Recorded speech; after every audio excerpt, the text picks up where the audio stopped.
This is the Occupied Nation Show. It's October 14th, Indigenous Peoples Day, not Columbus Day. It is 2 days before the last day that you can register to vote in Massachusetts. And on tonight's show, I have three guests. Not just one, not just two, but I have three. I have Tracy Moscato on tonight's show. She used to help out with the Veterans for Peace show with Bob Funk when he was the host, as well as David Concepcion, who was formerly the host of the Theology in Action, which was on Sunday mornings. And I've got a special guest for you this evening, Dimple Rana, who is running for City Council in Revere, Massachusetts, for the at-large position. Let's get started. And welcome to the show, David. David Concepcion, folks. He used to host the Theology in Action show here on Activate Radio and Occupy Boston Radio. David, it's been 8 years just a couple weeks ago. The anniversary on September, what is it? September 27th, I believe. No, September 30th is ours, actually. Right, okay, yeah. It's the 17th that is, that's Occupy Wall Street. But, wow, right. 8 years. Does it seem like 8 years?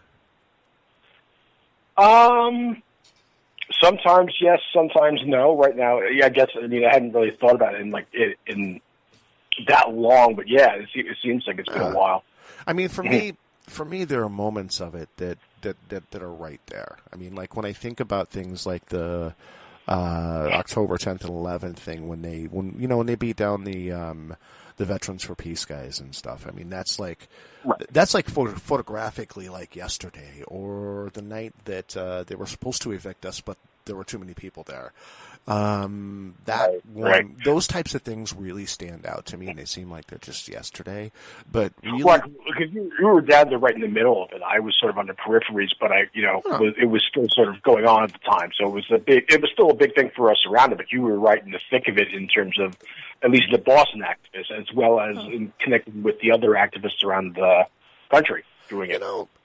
That's true, but David, I got to be honest with you. Where you came into Occupy Boston Radio, I really look at what happened after the encampment as a big part of the whole thing too. For me, it lasted. I guess I kind of stretched that out for like maybe a year or so. Well, that's true. Afterwards. That's true. Yeah. Because we still had GAs, we had meetings and different things. We even had marches and stuff through to the next spring almost. Yeah, it did go through to the next spring.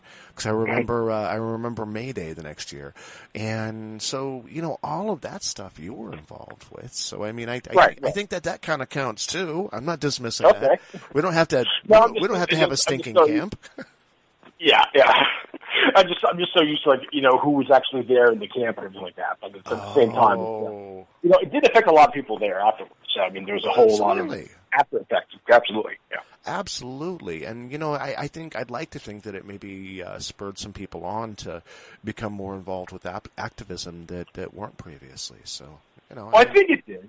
I think it did in some ways, especially because it was again one of those moments when you actually finally had people standing up and doing something where for a while you didn't really have. There wasn't a lot of movement from the ground, or at least didn't appear to be. There was the last time we had a big movement like that was the March Against Iraq, and then it sort of, I think with all the pressure on local activists from law enforcement, the Patriot Act and stuff like that, it really kind of got stamped down for a while. So when Occupy Boston came, when Occupy Wall Street and the other Occupy movement came along, that was one of those big moments where it's like, oh, we're coming back at this again. Yeah. Which actually, there's lots of stuff going on today. We're getting close to the the elections here, at least for some local elections. And I've got Tracy Moscato on the show a little bit later on. She was involved with Occupy Boston too. She used to always work with Bob Funk. When he was hosting the Veterans for Peace show, so she's on a little. And she's running. And she's running for office. No. Tracy's not running for office. Tracy, I believe Tracy works for the state, is what she does. But no, she's an activist. She's getting involved. Actually, where the politics comes into play is Revere has a local election coming up, as does Boston, and her and I both live in Revere, so that's kind of the connection as far as that's concerned. She's been kind of like a neighbor to me through all these years that have gone on since Occupy, and so we have local elections here that are happening, just like in Boston for I believe there's some city council seats that are open right now that they have coming up. Large and a few other things, exactly. Right. There's a couple things coming up with regard to that. I think that in Revere there's some challenges because demographically Revere has changed a lot over the year. I've lived here for about 15, 16 years now, and it's changed a lot since I've been here as far as the demographics. It's a lot more diverse now than what it was. Okay. And the issue that you have going on here in Revere is you have a lot of condos that are being built here, all of a sudden, just like every place else. You have a small group of people that have been in this town for their whole lives, basically. And they remember an older Revere that wasn't as diverse, and with things changing fast, I think that they feel a little intimidated. So it's bringing a little bit of the ugly out in here in Revere, as it does in many places across the country. People aren't comfortable with change sometimes. No, that's right. I mean, that's part of the whole gentrification thing. But I mean, it depends on how it's changing. Right. Is it changing for the better? Is it changing for worse? Or who's being affected by some of this change too? Is it if it's like with gentrification, we talk about it. It's talked about more. What happens to the local community that was already there? What is happening to the local businesses that were there? The local funds and some of the social services that were available there, are they drying up now? Mm-hmm. And I think that happens a lot when you have like this sort of like the remodification of an area. And that tends to happen a lot too. What's happening is that there are a lot of folks that previously lived in Boston or in Cambridge or those communities that have become so very, very expensive. And so what we're seeing happen is that those people are moving to the outskirts, into Quincy, and to just different towns on the outskirts of Greater Boston. And so I think that in areas like Revere, which has been traditionally very, very white. I think that the change there can make some feel as though they're losing control over the direction of their community. I guess that's probably where they feel most threatened. They shouldn't. I mean, in my viewpoint, and in yours, I mean, we've talked about this a million times. That diversity, it improves a community, and it adds. I mean, two heads are better than one, right? I mean, different viewpoints you tend to benefit from. Right. I just think, though, now the Revere is kind of going through what has happened to. They're getting the displaced of people that were in Boston. I mean, some of them, like you said, they're people in Boston and Cambridge are being improved, but that population can't afford to stay there, so they had to go to the outskirts. Revere, I know, is somewhat on the outskirts of Boston, so very, very further up. Right. So you're getting that spillage in of a much more ethnically diverse population who can actually kind of afford some of the amenities there, and it can put a very big strain on the local community as well as local resources. Well, it's also the end of the T. I mean, the blue line comes up through Yes. through Revere, and it Right. it ends at the top of the beach. So if you're up Right. in Lynn, you're in any of the other communities, Everett, any of them. You're Chelsea. You're taking buses. To get Right. to a different part of town, or you're actually getting on the commuter rail at some point and paying a Exactly. huge Exactly. amount of money, so that Right. you can get into work. I mean, I think Revere's kind of economically, the edge you can still kind of get from where you are to where you need to get to if you're in Boston. yeah.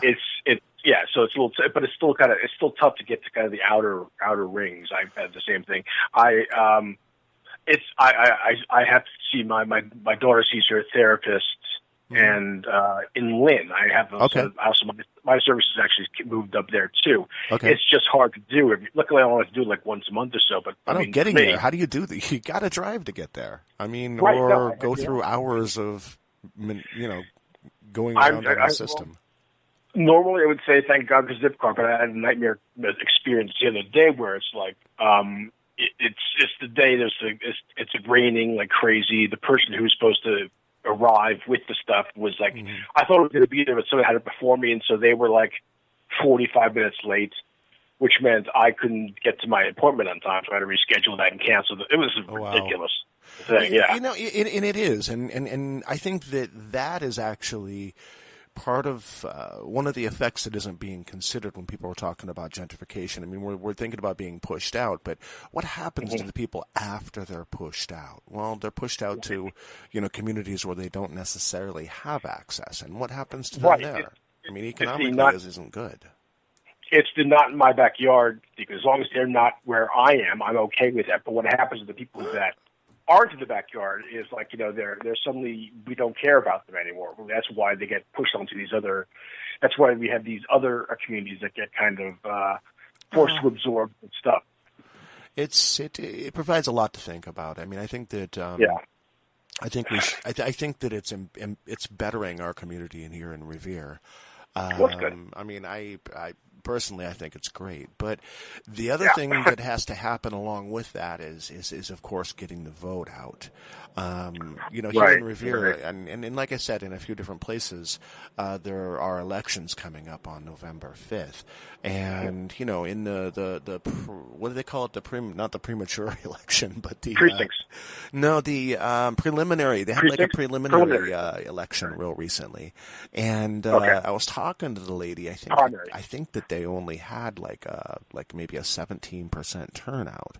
So with the changing demographic, one of the things that has to happen is that people have to be registered to vote and actually be counted in the city census and some of those things, because it affects you were talking about benefits that that go out in the community that we were talking about with gentrification and whatnot, but it also affects the way that people are heard politically, and that if the folks that are now becoming a minority in this community are upset about it, then we vote those people out. I mean, that's the way that I look at it.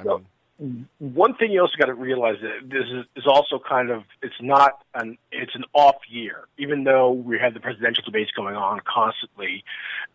It's not the midterm election. It's not the presidential election. It's one of those in between elections that sort of people don't understand that really that people don't often care about. But usually there's like often things that do really affect the community that if you're not really paying attention to, things can get pushed through them if you don't get. And this is one of the things that if you think about who it really affects, and if there's a small group of people that votes very religiously, it's the people who have owned properties and end up with the taxes on that renters don't.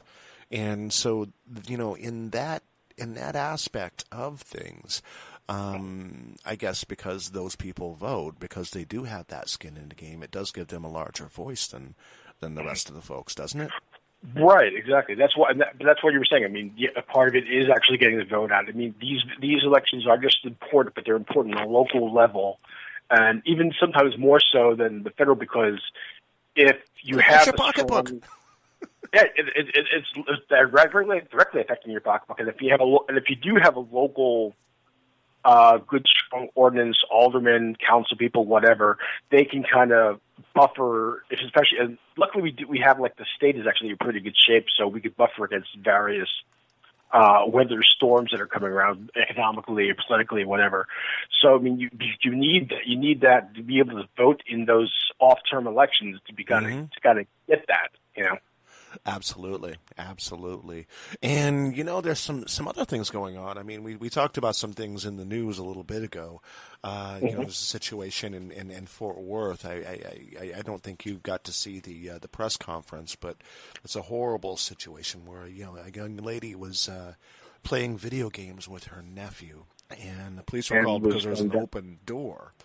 And by a neighbor or something, they didn't look right to them, so they called the non-emergency number. Police show up, and looking around the house, they look in the window and see a lady inside, and they shoot her. No introduction, hey, we're the police, no nothing. So there's that's going on at the moment. We'll be talking about that for a number of days. There was a huge typhoon in Japan. I mean, this thing, I saw aerial photos at about 5 o'clock in the morning where they did like a before and after thing, and the tributaries are so full that you can see it from space. I mean, Japan isn't that huge, really, but it's a country. It's a big, it's a pretty big place. But anyway, it's going to take the water a little bit to run off from that. Also, Trump video. There's a Trump video that some of his, which I hadn't heard about yet. So you told me to mention this to me, but I wanted to hear it. Well, the scoop is basically that there's a video that some Trump supporters made. And there was some kind of an event with a bunch of presenters and things at Trump's golf resort in Miami. Okay. This I heard. I didn't know about the video, but I know about the event. The event was actually supposed to be is kind of a very far right, kind of anti-Muslim group that was going to usually has an event held in Washington D.C., but they couldn't do it there, so they tried to. And what they decided to do was try to go to have it at Mar-a-Lago. Oh. Now, when the people caught wind of what was actually going on, the Mar-a-Lago, weirdly enough, disinvited them. Ooh. And so now it's like the racist, one of the racist parts of the Trump base is now very upset with Trump. Weirdly enough. That is kind of weird. Well, evidently they were able to present this film. Now, what they did, do you remember the Comey film that we all liked, or no, remember the Mueller thing that we all liked, that little parody thing where they said it's Mueller time or whatever, and you saw all the different characters being arrested and all that. Right. Well, they did that kind of a thing. I haven't seen the video. It's not being shown on television or any places for it. I didn't look good. I didn't look real hard, but I didn't immediately see it. But from the description of it, what it shows is some kind of an action film where there's a lot of gruesome death, and basically they superimposed Trump's head on the shooter. Shooter goes into what they're referring to as the Church of Media or journalism or reporters or whatever, and he goes in and starts shooting them all. And he finishes it up by driving a pike or a stake or something through the head of a CNN reporter. And that's right. Yeah. So this is the way that they're depicting their president. And it was at a Trump resort in Miami. And so anyway, they're talking about that. Trump's been kind of quiet about it. He's trying to distance himself from that one. Probably because he's got. I mean, at this point, absolutely. But that's actually that's actually what what he's been saying this whole time. When you're talking about fake news and you're talking about trying to disavow reporters and saying they're the enemy of the state. This is sort of the actual sort of outcome, and you basically allow this type of. He probably egged it on, but told him he'd disavow it if they got caught or if anything negative comes from it. I mean, that makes sense with his MO, to me. But, right. Well, it is. I mean, they're following this. Like, I didn't do it. It had nothing to do with it, but actually he did because he's fostering it, and it's festering now. So it's kind of a weird thing. So exactly. It's sort of. it's sort of out of the Trump playbook, but he's never going to admit to us like, oh, I didn't do anything with this. This was another group, but they're following his what he said. Well, they're demanding an apology or some sort of a reaction out of the Trump administration that they haven't got thus far today. The other thing that's he doesn't apologize. I mean, that's straight out of his playbook in the Roy Cohn playbook. You don't apologize ever. Mm-hmm. You never, even if you're wrong, you never ever apologize. Double down. That's his big thing. He always does that. Yeah, he never. Exactly. He never concedes he's wrong. And even when he's wrong, he never concedes he's wrong. He's, I didn't know. It's like lies on top of lies, but never admitting that possibly you were wrong. Well, I'm sure he'd rather deal with that issue than what the Republicans are upset at him for right now, which is what's going on over in Turkey with regard to the Kurds. That's a mess. I mean, we both know about this situation, but we were going to talk about, actually, we've been mulling through these things. That's just what's in the news today.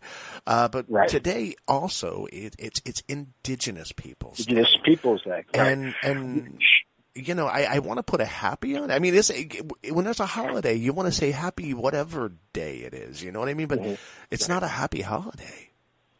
Right, because basically we're trying to put a new spin on Columbus Day, and basically like for years we still call Columbus Day in a lot of different places, where it's like we're celebrating Christopher Columbus discovering the new land, and now it's like kind of like all the people who were like indigenous people who people thought were wiped out or whenever we disregard their voice, finally were able to, through activism, through groundswell and grassroots movements, been able to kind of push the notice that, hey, guess we're still here. Yeah. We're not going anywhere. So you really need to recognize what this thing is. It's a day for them. It's a day of mourning. Well, one thing I remember. I used to like years ago. For me, it was not that I did want to. I would rather work on Columbus Day because it was good. Oh yeah, I'm not celebrating it. I'm working. All right. No, that makes complete sense. It's a great day to work because half the people aren't working, so you get that makes sense. Plus, at one point, if it's at certain places, you can get holiday pay if you have that. If you don't, that doesn't matter. But if it's like, that's kind of I did that for years where I had that. Yeah. But I did that for a while when I was able to. When I was able to get holiday pay and work on that day, and it's like, hey, you're kind of snubbing your nose at the Columbus event and whatever. But now I think the idea is that and it's through the Indigenous Peoples movement. They're trying to make sure that this day becomes recognized. You don't recognize the colonized, you recognize the colonized, the people who were supposed to be killed off, and basically the idea that saying we're still here, which is a really powerful. Exactly. I mean, the way that I haven't been out and about that much today, but one of the things that always irks me is when you get those 4 or 5 people that if you are having a busy Columbus Day, that ask you, what's wrong with Columbus? What's right about Columbus? What did he actually do? Number one, I don't believe he discovered America. I mean, there were people. There were people here to begin with, and frankly, let's be really honest. I think he was the last one to join the party, man. I mean, because there are things in this country that show. I mean, they've got the Leif Erikson thing. I mean, so the Vikings at one point or another.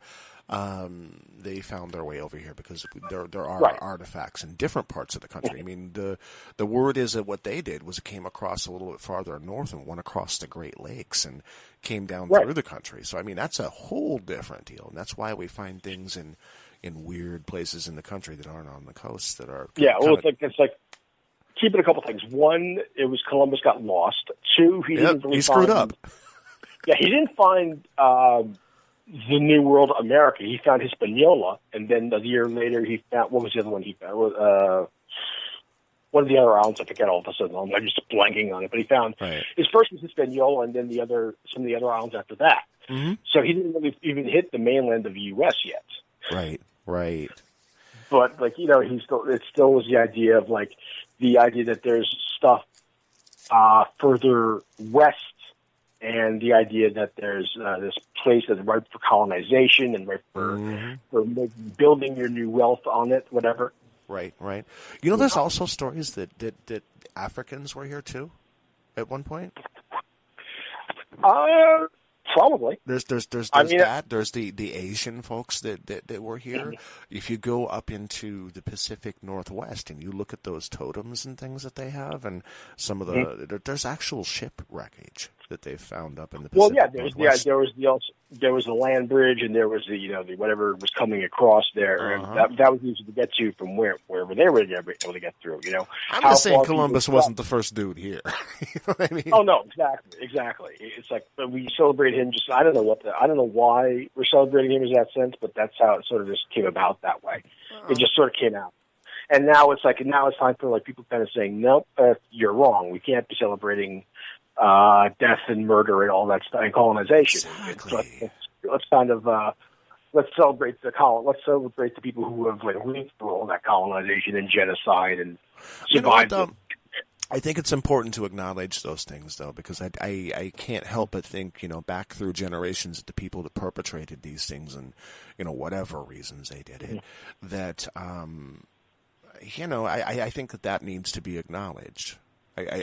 We can't forget about those things. You know what I mean? Well, I think that's also a big part of what Indigenous Day is too. Because the idea is like they came. It's like they flipped it around. They flipped the idea around. It's like this was their idea of genocide. They were supposed to come here and in many ways destroy us and take what they needed to make Spain or whatever parts of Europe to be enrich them. Gold. And what happened? And the idea was that no, we were supposed to be conquered. We should be dead, but no, we're still here. So I think it kind of involves that kind of history too. It says, oh yes, no, they did come. They tried to conquer, but we're still here. Yeah. I think that's what does it to Indigenous people. And it was kind of like now Boston, I know has. I'm not sure if they passed it yet. That's actually supposed to be Indigenous People Day. We're still Columbus Day. They passed it, but it hasn't been. Boston passed it, but it hasn't been signed. Cambridge has signed it, so it's now Indigenous Peoples Day in Cambridge. Cambridge has it. Brookline has it. I believe there were a couple others that were further out that have it, but I knew that Boston didn't have it yet, but they are working on it. Right. It's been on the table for about a year or so, at least 2 years, but it hasn't been signed yet, so it has to be kind of pushed through. And I think that I think that was how I knew about this online, because I know it was at some of the marches last year, which actually was really interesting. I mean, this year I didn't really do much of anything; I just kind of stayed in. But last year was actually very cool. We got to march through the streets. We actually got to join one of the protest at the Hilton, I believe it was, in the Boston Commons area. Okay. So it was like the indigenous people meeting up with the working class, and so that was actually a very cool thing that we did. So I thought that was very, very, very cool. And so I mean, it's building, and I think there's certain in every day you hear something about a different community or different county or city that are saying, "Oh, we're going to celebrate Indigenous Peoples Day instead of Columbus Day." So it's growing. I guess that's true. I mean, to me, it's. I always hear a couple times a year people go down to something in Plymouth. And then there's the nuclear reactor down that area that they're going to be closing down soon too. So those are the things that kind of bring it up in my mind a little bit over all these years. Hey, listen, I wanted to ask you too. I haven't talked to you for probably a couple. I think since you were on the show last time. Last time, yeah. How have you been? What's going on with your thing? Because you told us a little bit about it last time that you were going through a thing with your knee, and how is everything? Well, the knee is actually, I'm having surgery on the 23rd to get, there was it wasn't the torn meniscus, there's a mass behind the knee. Okay. So they had to get rid of it. And luckily it's not, a more diffuse, which would be the worst kind that I had. I had the more easy thing where I the best way I could describe it is more my, and again, to me, I'm going back to my sci-fi roots, is think of the alien egg sort of tethered itself behind the knee instead of the entire pacemaker alien jumping right on the entire knee itself. Oh, okay. So they just need to get that mass out from under there, and it should be okay. So I'm gonna be out of commission for a couple of weeks, but yeah. But I mean, it'll be worth it. Hopefully, if you get that thing out of there. I know you're trying to avoid that, though. I mean, nobody wants to be sitting around for 2 weeks. You know what I mean? So I'm also, and it's, I guess also like, I think the whole idea of like, since we're talking about Medicare for all and all the other stuff that's going on, who needs to be out of work for 2 weeks when you can't really afford to be out of work for 2 weeks? Well, no, exactly. I mean, that's one of those things that I think there ought to be some protections for people. But I believe, I believe in the, is it a living? No, not a living wage. What do they call that where they have like a base wage or a base living amount kind of a thing. Have you heard about that? And I think that when you talk about the basic kind of income that we should have. Like, right. I'm not sure. I think I agree. I'm not sure how I feel about that, but I know the idea behind it is actually pretty good. But I mean, in general, I think what we need to be doing is we need to make sure that the safety net that we do have is secure and not under jeopardy, as well as expanded to make it like they have been trying to do. They've been trying to get more, people who are minimum wage sick days, try to give them time off and family leave, and so we don't have that yet. And that's what they're trying to work on. I think that's what the next. That's kind of what's happening. I know. We're supposed to be getting sick days. We have them here in Boston. I think it hasn't really been. It's starting to. They're starting to. You're talking about the accrued days for so many hours work kind of a thing they've been doing. Exactly. Yeah, I've noticed that in my workplaces in the last couple of years too. They're doing that now. Yeah, they just started doing that in my place, which is actually pretty good. It doesn't help me right now, but it will help like next year or something like that. Well, you can build it up. I mean, it's something. Exactly. It's a start. You're right. It is a start. It's actually a good thing for those people who are even making less money than I am. So which is. I'm actually doing good at like 15 an hour. So, but there's a lot of people out there who are still making minimum wage, and working 2 jobs, et cetera, et cetera. So how soon until you're up kickboxing?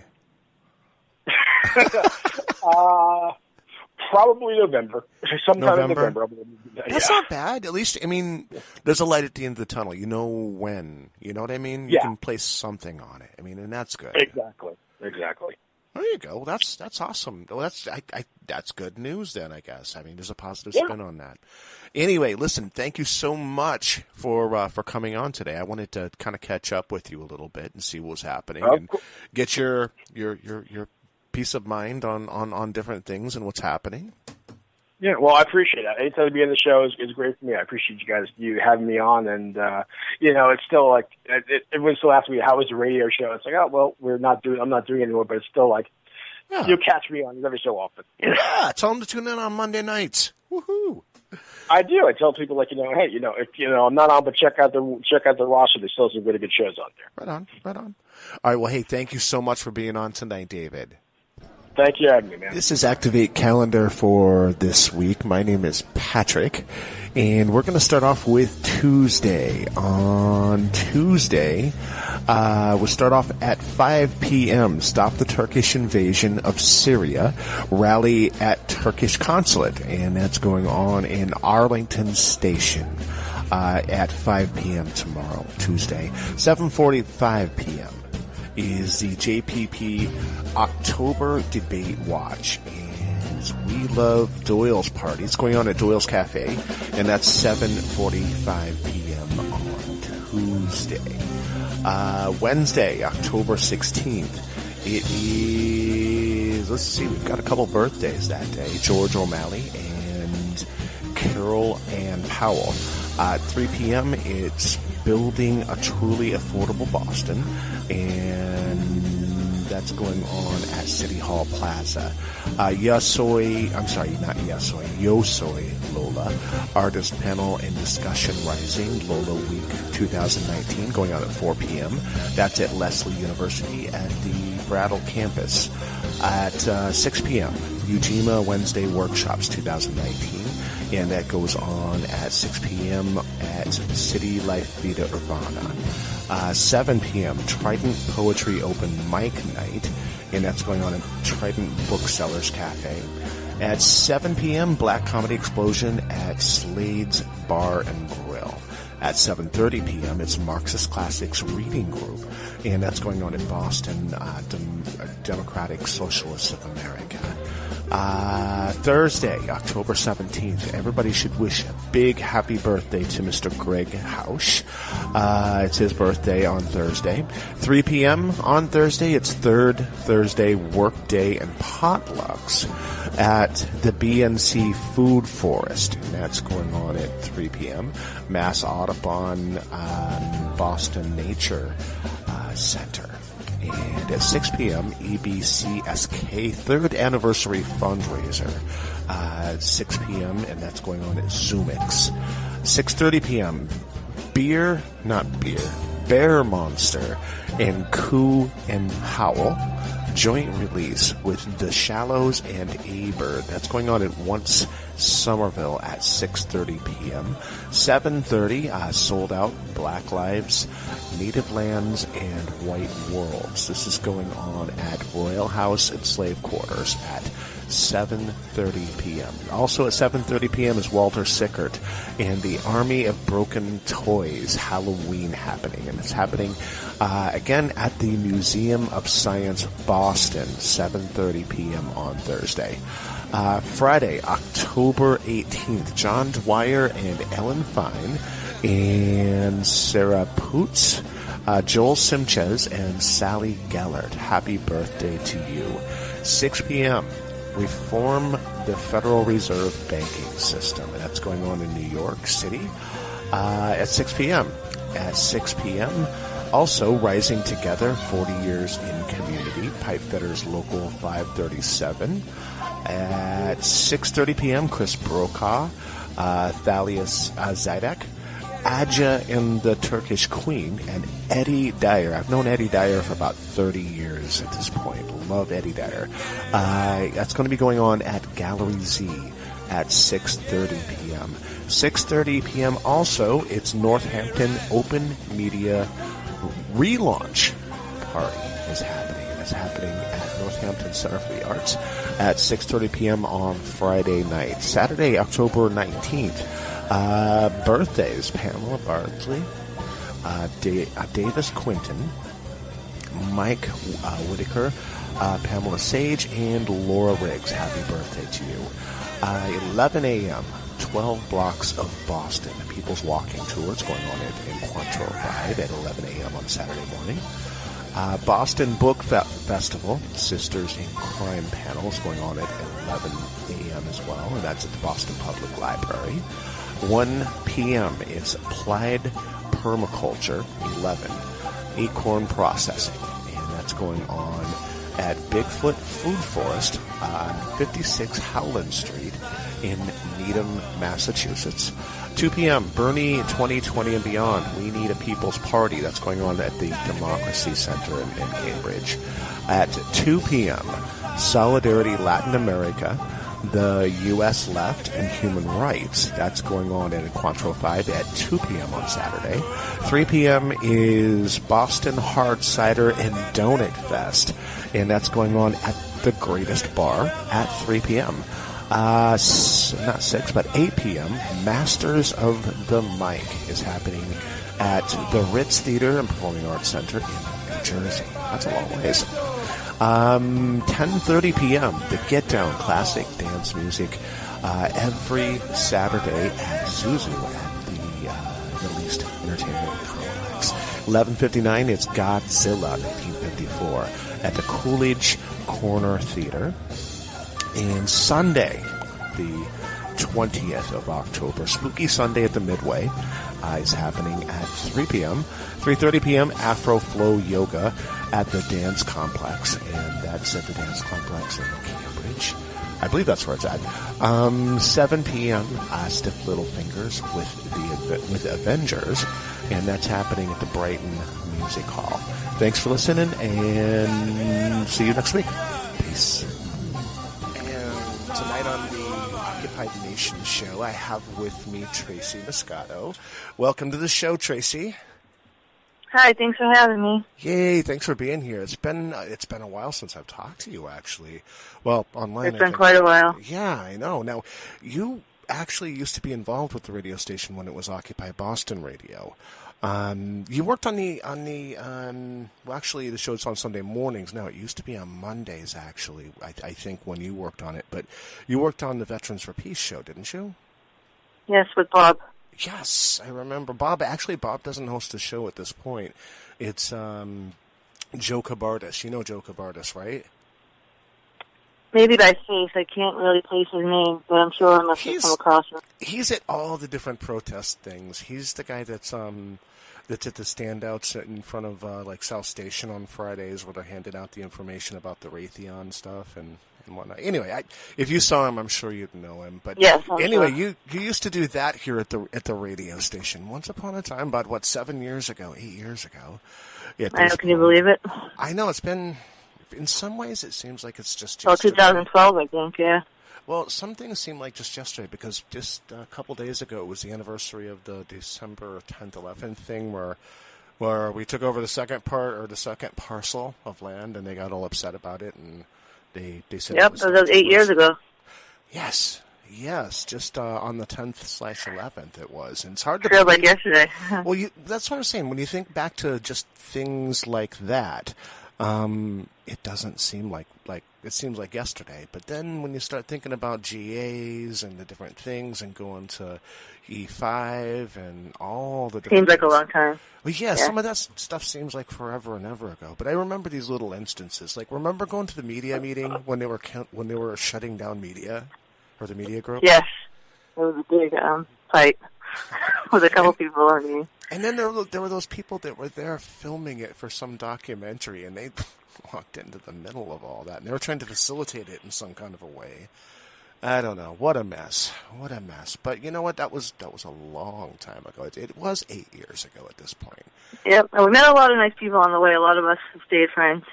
Well, yeah. I mean, I think that there's a lot of people doing a lot of things. The world, what's frustrating though? I think things have actually gotten worse. You know. I mean, since Trump's been in office, at least, but... Yeah, they haven't gotten better, that's for sure. I think we can all agree on that one. But anyway, you're here tonight to talk about, now there's elections coming up in Revere. There's some seats that are open for city council, as well as the mayor is up right now. And we seem to be living in a divided community, because both Tracy and myself are residents and voters here in Revere. And now I haven't been paying as close attention to some of the stuff that's going on a day-to-day basis as far as our election here, Tracy. But you've been involved with some groups or boards online. Are they Facebook groups? Yes, Facebook groups. Okay, I wasn't sure if it was that or if it was Reddit, or because there's stuff all over the place in different spots. I hate to think about what might be on Reddit after, what your I know, I thought of that. Facebook, you know what I mean? Is there a Reddit? Is there a subreddit, a Revere subreddit? I'm not sure. I've never been. I was never the Reddit guy. I was always more of a Facebook person. But no, seems like there's always some things on Reddit. It seems like it seems like there's more interesting stuff there as far as what we're talking about with these folks. Many people may be really aware of the situation with the city councilor that I guess has been making some anti-Muslim statements, and there have been some actions, I guess, as a result of that. And that's been in the news a lot lately. But Tracy, would you explain to people kind of what you've been running into in these news groups? Because it sounds like there's a group of people that you're running into, and they seem to be. Are they Rizzo supporters, or are they supporters of that particular person who's running for the council seat? Or... It's mostly. I can't paint one mayoral candidate. Right. With the broad brush. Right. It's John Rotundo is the councilor. He's the incumbent, and he's running for re-election. Right. And he publicly posts links on his Facebook page by group, think tank, that the Southern Poverty Law Center has designated as a hate group. They're hate groups. And he owns it, and he posts it, and he doesn't see anything wrong with it. And I take it this has been pointed out to him in a here's the information kind of a thing? Yes. Okay. And so in the Revere groups online, a couple of us have tried to call him out on that. Mm-hmm. Mm-hmm. And Revere, there's a long history in Revere of racism. I'd have to agree with that because when I first moved to Revere, I want to say it was 2003 or 2004, I believe. The makeup of the city was much different. It was very, very, very white and very Italian. Now that's changed over the years, and I've become more comfortable because there's more diversity in our city. And I think you and I had talked about that in the past privately, and since then, some of the older folks, I mean, it seems to me, I'm not trying to paint with a broad brush or judge anybody, but it seems like folks that have been in this community forever and ever and grew up here, it seems like some of them aren't too happy about the diversity that we're getting, and it seems like a sort of a there goes the neighborhood situation. I mean, I go down to the corner, I live in Beachmont, so I go down to the corner to the liquor store, and, the stuff that I hear there is stuff like, half the town's Colombian now, and, they're complaining about it like they're being overrun or something. I mean, do you get that sort of thing around town, too? Yes. Revere is having a hard time dealing with the fact that the whites are now just about the minority. It's very diverse. You have a huge Muslim population, yeah, Colombian, El Salvador, and it really is a beautiful city. And it's a shame that a lot of people are really having a hard time dealing with it. The same way they are on a national scale. You hear a lot about the white working class. Well, Revere pretty much is the epitome of the white working class. Yeah. And you have like a large strain of racism, of races that are kind of fighting for what's gone. Right. Fighting for an era that we should all be happy that's gone. Mm-hmm. Because diversity is beautiful, and you want your city to be welcoming. Well, it's not just beautiful. That, aesthetically in that kind of a way, but it makes us better culturally. The brain power that we have in our community is better because these different cultures coming together, different ideas from different places, different ways to go at things. I think it just makes us better all the way around. I mean, two heads are better than one, right? I mean, that's of course such a simple sentiment. You learn so much from other people. Really, you open your eyes if you allow it.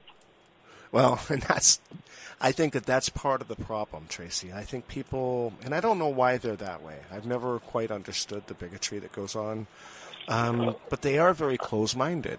And now? Do you think it comes down to? I mean, I know that there's inherent racism that's gone generation and generation after generation, but I seem to notice it being tied to some sort of a financial thing with their property values or something. There seems to be something with that. Do you notice that? I'm not sure if it's the property values per se. Right.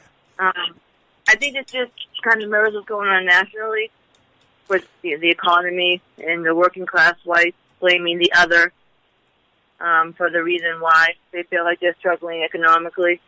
Right. And the fact that Trump has made it okay for people to say things publicly that they wouldn't say a few years back.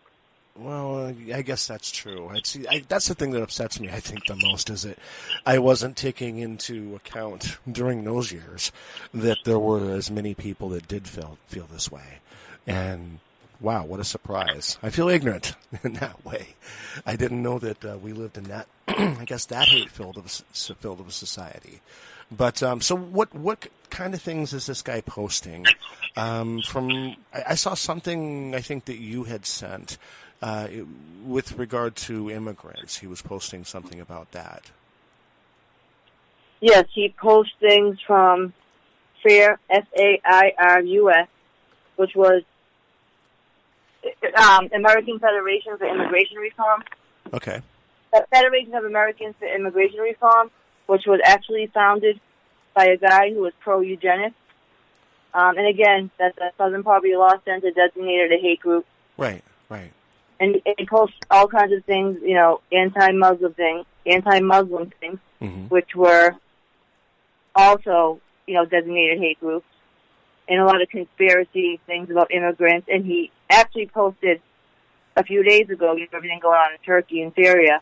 He said Turks are no good. Really? Wow. And we have this wonderful young lady, Dimple Rana, who's the first Indian American woman running for council in Revere. Mm-hmm. And he's been attacking her, calling her things like phone ugly, being very disrespectful, and just been going back and forth. It all sounds so childish, but it sounds just like the same. It's the Trump thing.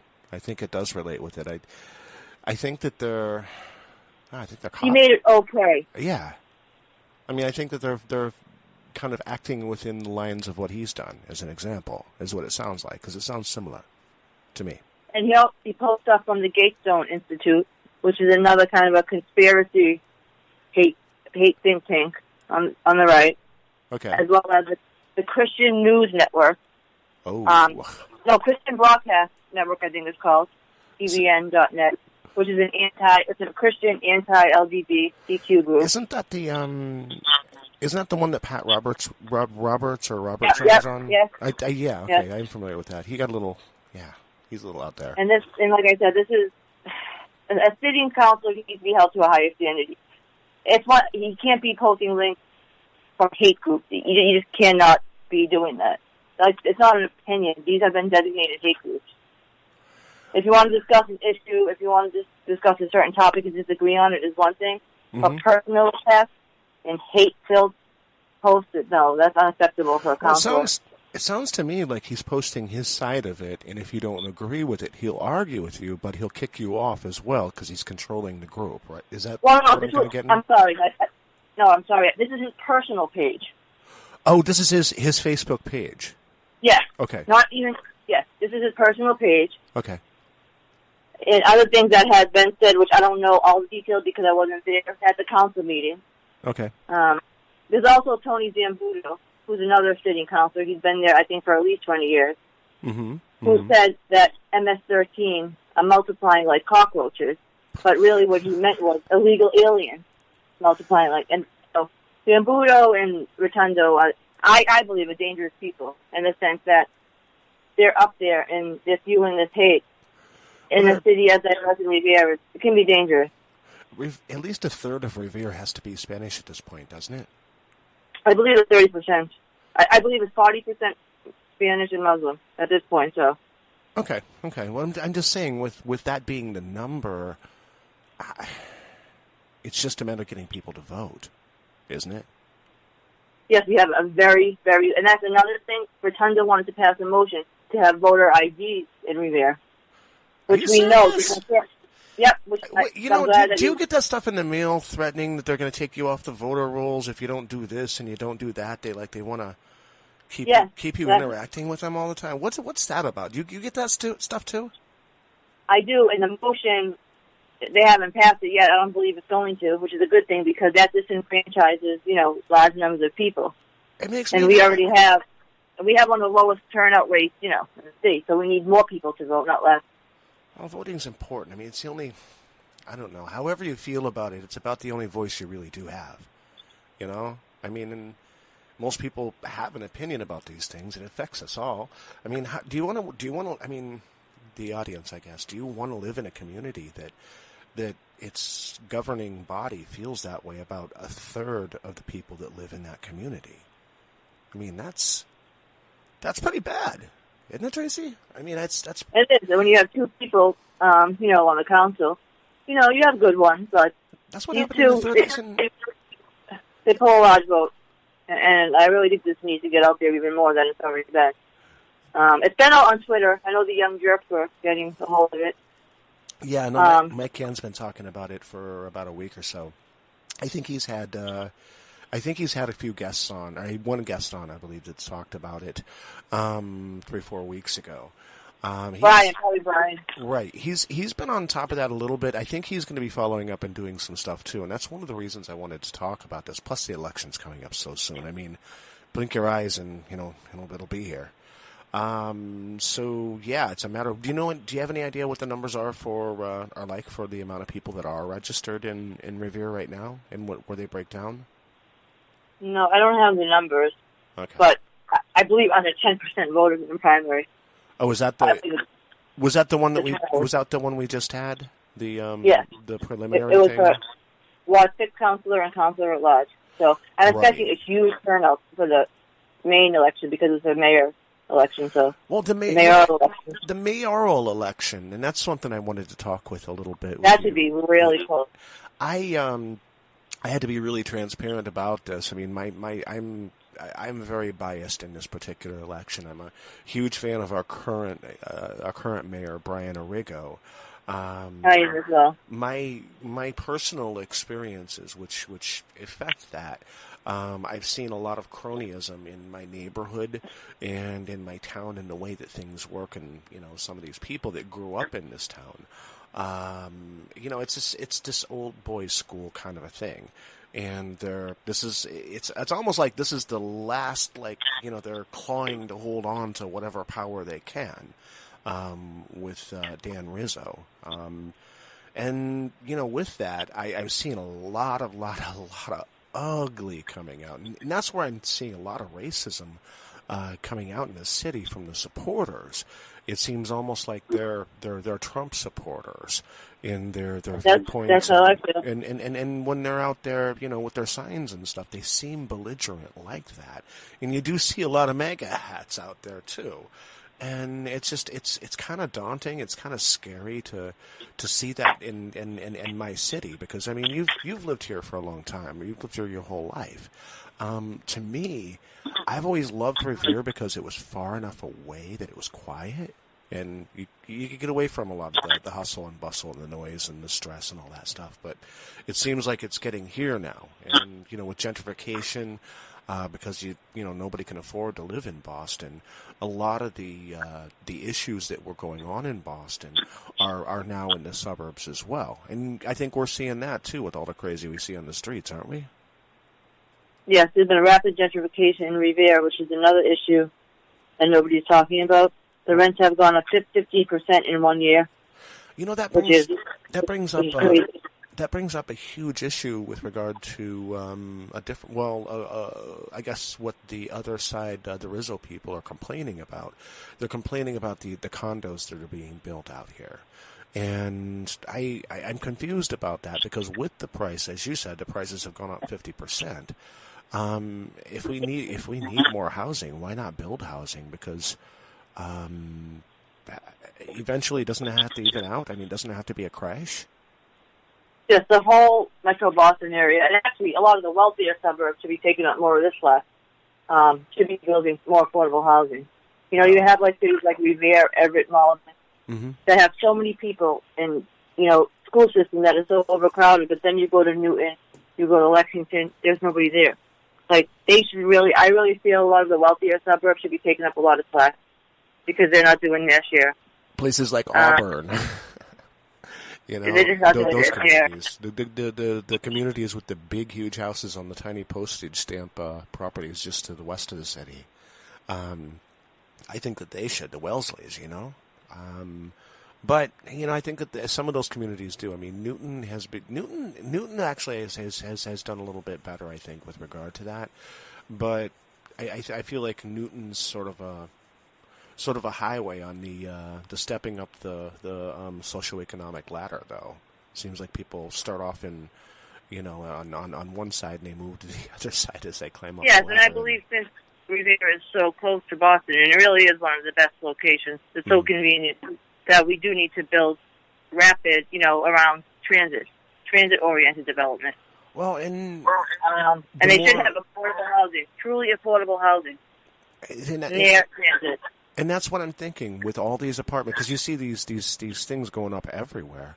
But with all of that, I mean, eventually, like I said, I think it's gotta crash. I mean, if they want to charge $3,000, $4,000 for an apartment, they're eventually they're not going to have the ability to fill them, at those rates, right? I would assume it seems like Boston's really growing. Seems like some people here are really doing well. But I would think it's got to hit a ceiling. It's got to hit a ceiling at some point. It does. It does. But it hasn't in San Francisco yet. It hasn't in New York either. It hasn't in New York either. Now, we seem to have the same problems that those places have, too. It's rats. Oh, that's not, yeah. I think that's done a little bit better, though. The mayor really has done a good job with the barrels.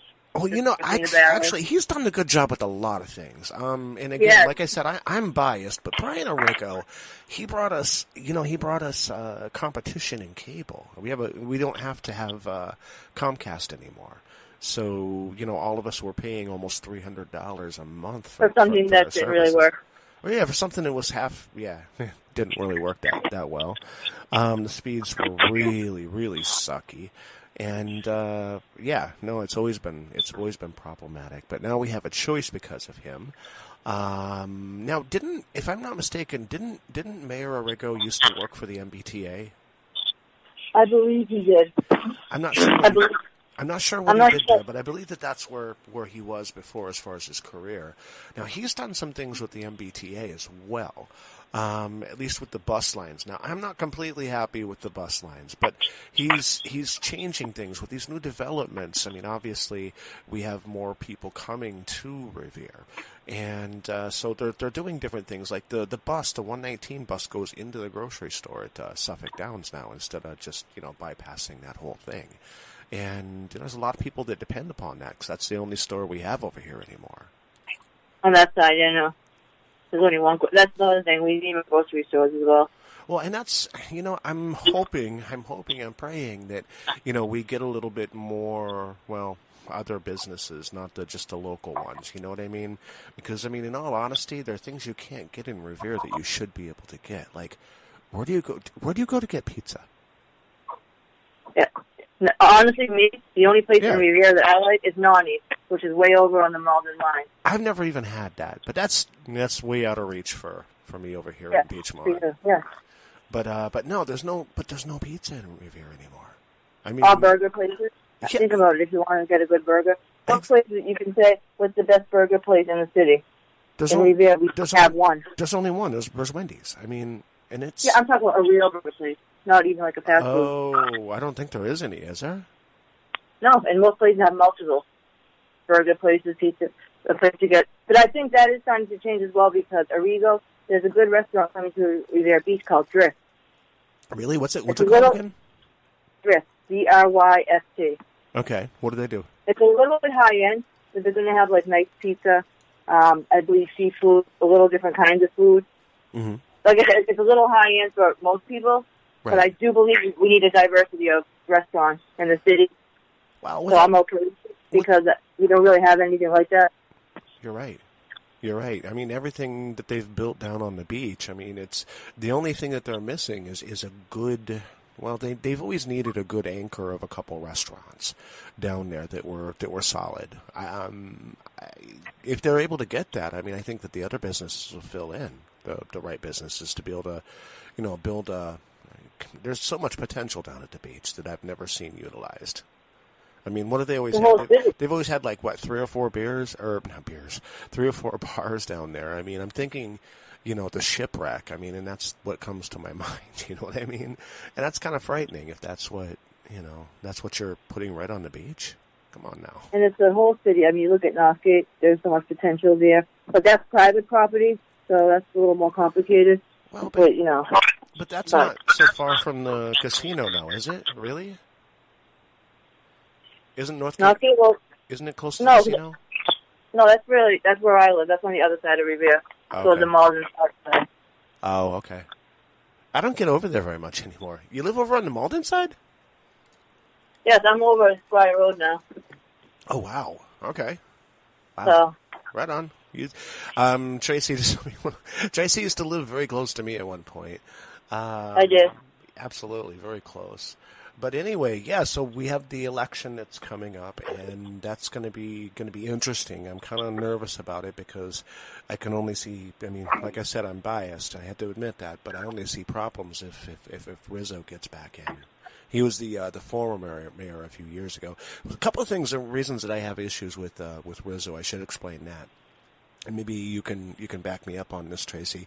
When he was mayor, his office wasn't in the mayor's office in City Hall. He had to have a separate one that he wasn't in very much. You could never find him there. And I guess, I don't know, people said that I don't know, people always said that he had all these cronies, these private businesses. You know how people always complain about Marty Walsh with the developers? That was kind of what I had heard with regard to Rizzo, but with just a select few of them in town. So I don't know. What I saw with some people that I've had to deal with that it worked for the city, type of people that feel like they kind of own the city, kind of a deal, and don't necessarily agree with their values. I had to deal with that for a long time, and he was always over at their house, so I kind of attached that there too. So that's why I feel the way I do about Dan Rizzo. So I don't know. It's personal experience, like I said. And you probably experienced different things too. Oh yeah, you had a real recent thing. Let's go back to what we were talking about in the beginning of this, Tracy. The situation with what happened on these boards? It was pointed out that this man was posting things that were from horrible places. Yeah. And then what happened after that? Well, I won't use any names. Okay. But I had an incident with another gentleman about a year and a half ago. And this whole thing is really infantile. Basically, I got banned off the site. But I got accused of calling people racist. And if the shoe fits, well, I mean... Well, if you don't point it out, what are you? You know what I mean? Because, let's be real. That's why I think people... That's one of the reasons I think people think that this is okay, because people enable them, right? Yes, they're complicit in it. Absolutely. So anyway, you had a thing with another dude about that then on this board? So this is about a year and a half ago, in which we were interacting on on Facebook. Right. And I had called this person a racist, and nothing was said for a year. Now one of the mods of this group is also running for office, and I'm for his opponent. Okay. And the other person is friendly with him. So basically, like I said, this is so infantile. His wife came on and started saying, "Why'd you call my husband a racist?" And since most of this group is for Dan Rizzo, right. not all of it, but most of it, I got banned. The person banned me and banned my poor sister that only posted one thing in her whole life. And we're the only two people that he ever banned. Did they list? So that whole thing was silly. Do they list themselves as a partisan group? No. So they're not. So it's supposed to be an open to everybody, political discussion, local area kind of a deal then. Yeah, they call it Revere Open Discussion Group, but it's really not. That's not very open at all. If you're not a Dan Rizzo supporter, yeah. But I try to post stuff, but but it's fine. Wow, that's pretty crazy. I'm sorry you had to deal with that. Jeez. Well, one of the mods is really cool. He said possibly maybe I can get back on in 10 days or something because he didn't agree with the way that it was done. Right. So I'm just going to be quiet about it for a couple of weeks, and then hopefully I can get back in. But that's all infantile stuff anyways. The important thing is this George Rotundo, is getting exposed a little bit. I think he needs to get exposed, and a lot of the racism in Revere needs to start to get out there because, you be quiet, and you see things happening all over the country and all over the world, and you can't just be quiet because this speech is dangerous. These conspiracy theories are dangerous.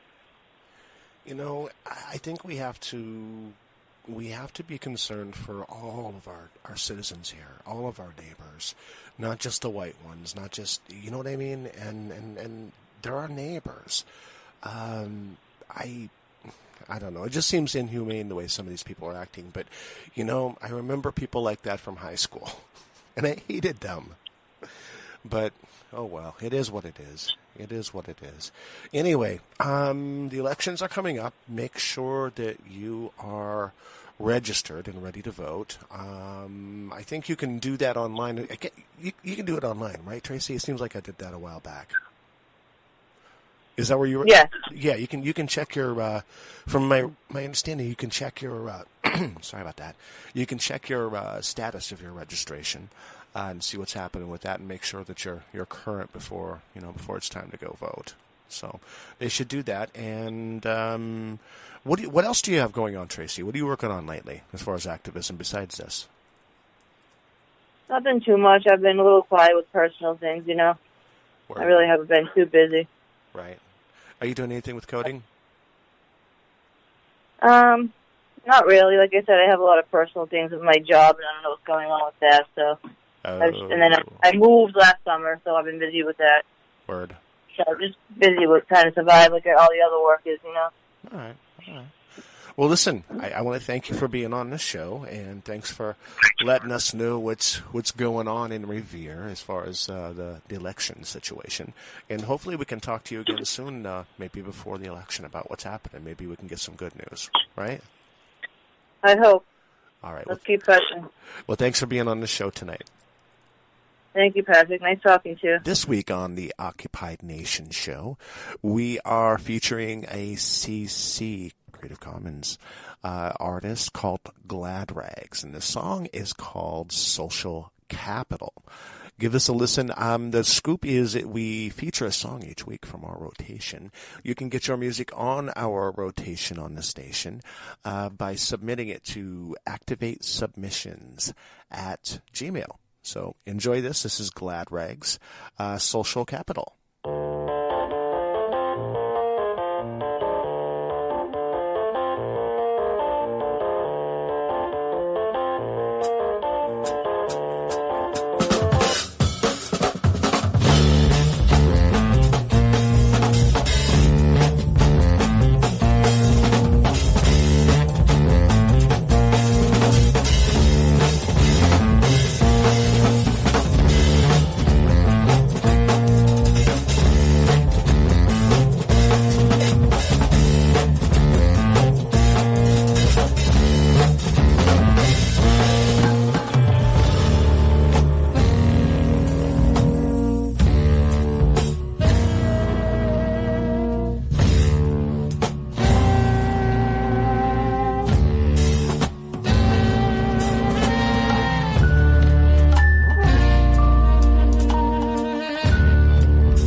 And welcome back, folks. Tonight, I've also got with me a special guest, Dimple Rana. Welcome to the show, Dimple. Thank you so much for having me on, Patrick. Well, thank you for coming on. Now, I got a hold of you on Facebook this afternoon. You're running for the at-large position in Revere, right? Yes, I am running for councilor at large in Revere. I also ran for the same position back in 2017, so this is my second run.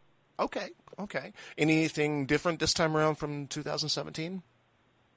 Well, what's different this time around is, my name's out there. I definitely have name recognition. Mm-hmm. And I've also learned a lot, from running the first time. It was last-minute decision to run. At that point, the community really said, Dimple, we need you to run at this moment. There was a lot of decisiveness happening then, a lot more happening now, but really important to campaign what we call One Revere, where we stand stronger together. Exactly.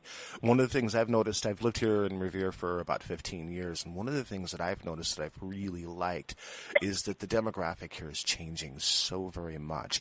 My neighborhood has become so much more diverse, and to me, that's a good thing. It makes me feel more comfortable. Now, the thing that I worry about, though, is that with a changing Revere, the voter turnout numbers haven't been all that great. I guess during it was the preliminary election we had a couple weeks ago. I was talking to somebody at City Hall a little bit earlier today, and they said it was just a 17% turnout. Does that sound about right to you? Yes. So the turnout was really low for the preliminary. Well, and it is an off year. I mean, it's not, it's not a presidential election, which, is the election a lot of, everybody pays attention to. So what are you doing in order to get people out to vote? It's different than I guess other folks. I mean, I've knocked on doors myself, and I've stood down at the T station and handed out or not handed them out, but got people to fill out voting registrations. But what kinds of things are you doing? Are you doing door knocking, I would imagine, in a huge way right now? Yes, the campaign has been door knocking every day. We've also been running phone banks. Revere is a community where 40% of our population is foreign-born, and that's according to the 2017 American Community Survey. That's also done by the census, and we just don't have elected leadership that represents the full diversity of our community. And over the past 8 years. When I moved back to Revere in 2012, I started a youth group called Revere Youth in Action, and one of our biggest initiatives is a voter outreach project where we've been registering people to vote. We've also been doing tons of voter education every single year that there's been an election. So whether it's a local election, a state election, and even the presidential, we are out there every year making sure that people are getting registered, people are getting involved. But, it's just a real struggle getting folks out for the local election because, what I hear at the doors is that people don't feel that their vote counts or that they don't have a candidate that they can support. And so, that was a big, decision, that I made in 2017, but where the community said, it's our time and we need a candidate like you that's going to bring our voices and bring us a seat at the table. And so that's why I'm running again. And there is a lot of excitement, and we're hoping that a lot more people turn out for the November 5th election, and that the numbers, precede what's happened in the mayoral election 4 years ago, because, it's different. And we have a candidate, like myself, that's really running on progressive issues. I'm a Democrat. I'm, a community organizer. I'm a lifelong community organizer. And what I've been doing in Revere is making sure that, we all have a seat at the table. And there's a lot of, my work, says that, also in that I do at City Hall and outside of City Hall. Okay, what sort of thing? What are going to be your pet issues? What issues are you looking to go after as soon as you take office? So the first issue that I want to take on once elected is actually changing an outdated ordinance that limits the number of children a home care provider can have in their facility. Right now, the state allows up to 10 children, where a lot of these home child care providers are certified through and regulated through, but Revere is the only city in this area that has this limitation. And so, that is a big impact on our local businesses. And that's also a big impact in the pockets of are working families who are paying more than what they're making in a week for childcare, and even some who, decided that they can't work and they have to stay home and take care of their children. We also don't have a universal pre-K system, and that is also contributing to this fact that we just don't have enough childcare providers that are able to operate. There are plenty that are operating in the shadows, but we want to bring them out, and we want to make sure that our children are getting what they need, our families are also getting what they need, and our local businesses. Okay, that makes sense. That makes a lot of sense. What's your 2 cents on the situation? It seems like there are a lot of folks in Revere that are up in arms over the amount of condos that are being built in the Revere area. And we see it all around in the other communities as well. I mean, gentrification is an issue that we're seeing in East Boston, and of course in Boston itself. What's your take on the growth in condos and apartments in Revere? The growth, the development is going to happen, and we just haven't done enough to actually make sure that the people who have brought us here are able to continue to live here, including myself. And that is something that I also have been a big advocate for, is making sure that we have affordable housing. We only have one nonprofit in the city that works between Chelsea and Revere. It's our local community development corporation called the Neighborhood Developers, that their mission is around affordable housing. Revere lacks a nonprofit structure. We just don't have the organizations here that can help our community, and also for social services. But also at the same time, we don't have any policy in place like inclusionary zoning or having a linkage fee ordinance, because right now what we're seeing is all these new developments, not one of the units are affordable. And that is a big issue. The rents are skyrocketed and people are getting evicted left and right. And we're just really not doing enough right now to make sure people can continue to live here. Do you support rent control? I do support rent control, and I think it's really important because, we're seeing people getting evicted from homes that are also in not great condition, and the landlords are jacking up the rents regardless. They're not fixing up the property, and so, people are doubling up, tripling up. It's becoming also a safety hazard, and it's just not good quality of life for, 8-10 people living in an apartment when, we could be doing more around affordable housing. Well, exactly. And with all these new units going up, I mean, one has to look at them and think, well, something will happen someday. The market will go and maybe they'll become more affordable because of the market. But I don't know. You look at what's happening in Boston. I mean, I always use South Boston as an example because that was one of the first areas I saw this happen to. And I shudder to think about what it costs there now. I think everything's over $3,500, $4,000 in that area now, isn't it? It is. I mean, and that's what's to happen here? The average room, I think, in Revere, just a room, if you're going to go live with other people, I believe the average one's over $1,000 here now, if I'm not mistaken. Yes. So what's affordable about that? I mean, if you look at what a person actually makes, and this is an issue I see too in commuting out here, working in Boston and Cambridge for years.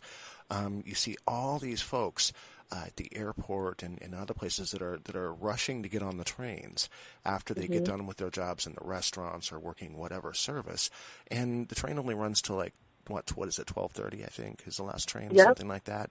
And so you see all these people that, that can't afford the Ubers or the taxis or what have you. It's crazy. So it is. The ability for the infrastructure to handle the amount of people that are moving here right now, and then that becoming more and more expensive for those folks, I don't know. It's sort of a crazy situation, but it's good to hear. It's good to hear that you support rent control. What other issues do you? I mean, we're coming to the end of this segment here, real quick. But what other issues do you feel are important that need to be addressed, and then whatever you'd like to part with? Another issue, that is really important is, that the city also doesn't have a code of conduct for our city council, for our elected officials, nor an ethics ordinance. And so we need to also bring those things and have them implemented. Again, we're, the only city in Greater Boston that, we don't have code of conduct for our city councilors. And so that, it crosses a line sometimes where, where we have these elected officials that are supposed to represent all of us.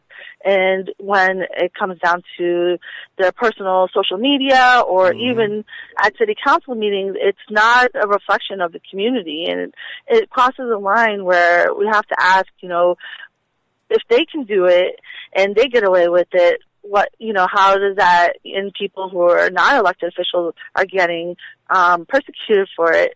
Is that fair? That shouldn't be happening. No, not by any means. I mean, it's something that is going on right now, to be honest with you, I'm not very proud of. And it's something, to be honest with you, I live in the Beachmont area myself. And when I walk down to the corner and I see folks holding signs that are from, a different side, I walk to the other side of the road. And some of them are my neighbors. I just don't want to deal with that and that evil. It's just, there's a lot of negativity and a lot of hate out there from what I'm seeing. There is. I think that Revere's a better place than that. I agree. And we're a great place, and we can be even better if we all can work together. And that's why, my value on running this campaign is called One Revere, because we can stand stronger together, as the city is revitalizing. We can make this a city where people want to come visit and people want to, live here, but we need to also do it right, and we need to make sure that everybody can do that. As a coastal community, we also have issues around flooding. We also have a lot of environmental justice concerns, having the Wheelabrator right down the road, and then also the airport and the planes flying over every 2 minutes and into the middle of the night. We are seeing higher rates of asthma, COPD, cancer. The health outcomes of our community also need to be looked at. And, as all these developments are happening, we need to make sure that people are able to have a good quality of life. Well, listen, thank you so much for coming on the show tonight. What is your website? So my website is Rana for Revere, RANAFOR, Revere.com. And you can also find my campaign on Facebook at Dimple Rana for Revere. And how can people plug in for the next event, stand out, or, whatever it might be? So we post up all of our events and our phone banks, our door knocking, everything is on our Facebook page. You can also sign up to volunteer right through the website. And we are door knocking every single day. We're phone banking every single day. So we need as many people as we can right now to get us through the next 23 days and make sure that I win on November 5th, because we're telling everybody to keep it simple and vote for Dimple. There you go. Thank you so much for being on tonight. Thank you. All right. All right. Bye-bye. I want to thank everybody for tuning in tonight to the show, Occupy Nation Show, October 14th, Indigenous Peoples Day.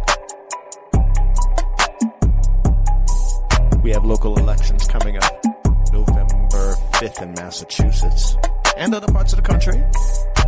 Make sure that you are registered to vote. You have 2 days.